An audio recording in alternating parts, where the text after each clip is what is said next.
लेकिन शिंदे को महाराष्ट्र सरकार को चाहिए था कि फास्ट ट्रैक कोर्ट में इस केस को चलाते और जो लोग इसमें और लोग जो इसके अंदर जुड़े हुए हैं, जो गुनहगार है, जो बातें बाहर आने वाले थे, वो निकलने देते और फिर इसका फैसला करते, ना कि उसको काउंटर में मारते। पे हमें भी बहुत खुशी है, हम भी चाहते तो जश्न मना लेते, पेड़े बांट देते, लड्डू बांट देते, लेकिन शिंदे को फांसी होना चाहिए था, ये हमारी मांग थी। शिंदे को इस तरीके से मारा जाए, ये हमारी मांग नहीं थी।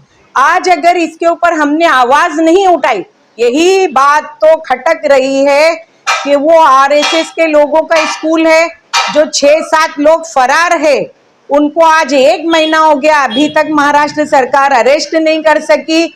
और हो सकता है कि ये शिंदे कुछ और खुलासे करता, इसीलिए आरएसएस के लोगों को बचाने के लिए देवेंद्र जी ने ये काउंटर करवाया है।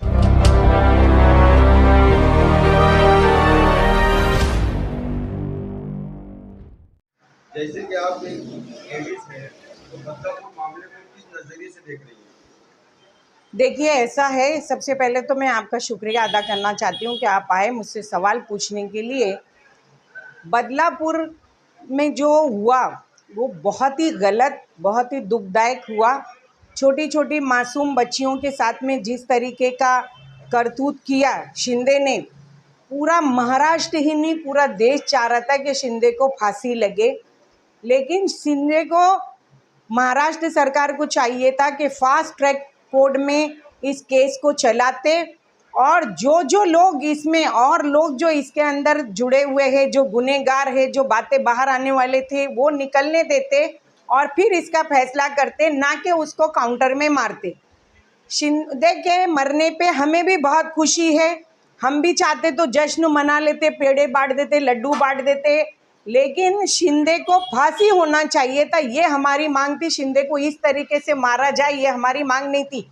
सुना है कि वो स्कूल बीजेपी या आरएसएस किसी की है, जो और भी राज ओपन होते, इसीलिए उसका एनकाउंटर। जी, आपने बिल्कुल सही सुना है, यही बात तो खटक रही है कि वो आरएसएस के लोगों का स्कूल है, जो 6-7 लोग फरार है, उनको आज 1 महीना हो गया, अभी तक महाराष्ट्र सरकार अरेस्ट नहीं कर सकी।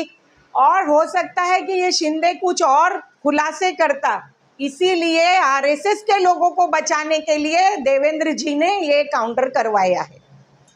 ये जो एनकाउंटर हुआ है आरोपी शिंदे का, तो ये आपके हिसाब से सही हुआ है कि गलत हुआ? ये मेरे हिसाब से बहुत ही गलत और बहुत ही शर्मनाक हुआ है।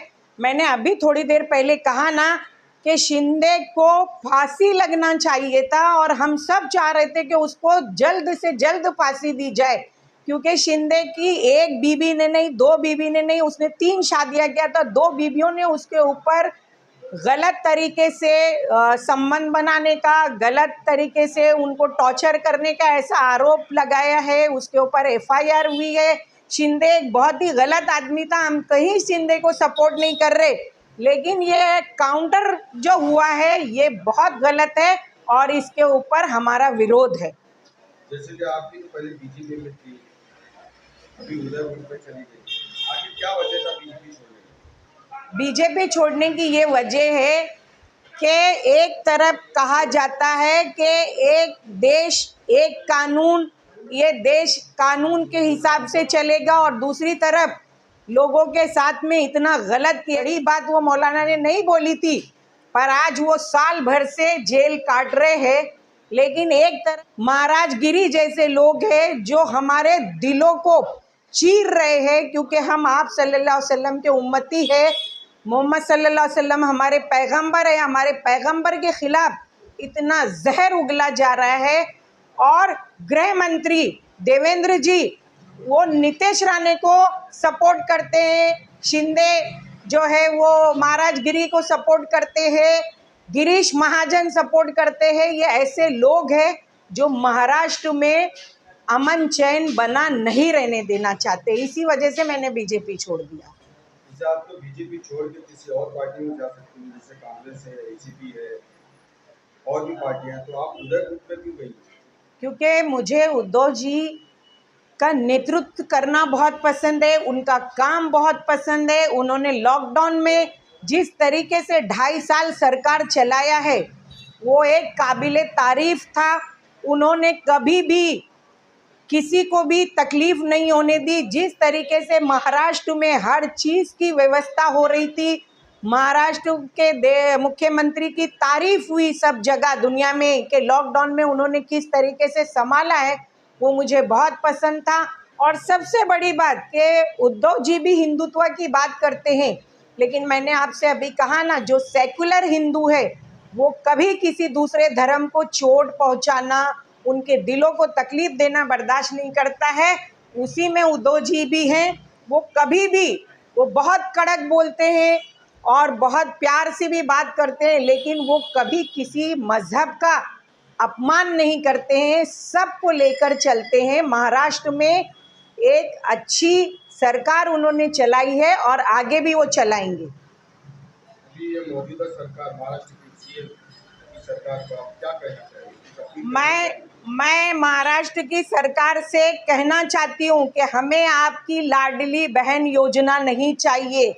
हम जो है मेहनत करके आज तक अपना घर चलाते आए हैं, अपनी ज़िंदगी चलाते आए, आगे भी हम मेहनत करके कमा के खा लेंगे। आपके 1500 रुपये की भीख नहीं चाहिए। हमें चाहिए सुरक्षा, हमें चाहिए महाराष्ट्र में अमन और शांति। ये इस तरीके से जो आप दंगे फैलाने की कोशिश कर रहे हैं, आपस में हिंदू और मुसलमान भाइयों को लड़ाने की कोशिश कर रहे हैं, इसको बंद करिए, वरना आने वाले वक्त में महाराष्ट्र की जनता आपको गद्दी से उतार के बाहर फेंक देगी। ये सुना है कि जैसे लाडली बहन जो निकली है योजना, तो 1500 रुपये में क्या किसी का एक घर चल जाएगा? कहीं कुछ नहीं चलता है। आजकल बच्चों के स्कूल का खर्चा भी नहीं निकलता है। जो बच्चे प्राइवेट में पढ़ रहे हैं, आज स्कूलों की आप फीस देख लीजिए, उनका भी फीस नहीं निकलता है। औरतों को क्या 50 रुपये पर डे में उनकी जेब खर्ची भी नहीं चलती है। आज कुछ भी लेने के लिए जाएंगे ना कि कुछ लेकर ही खा लें तो 50 रुपये में नहीं आएगा।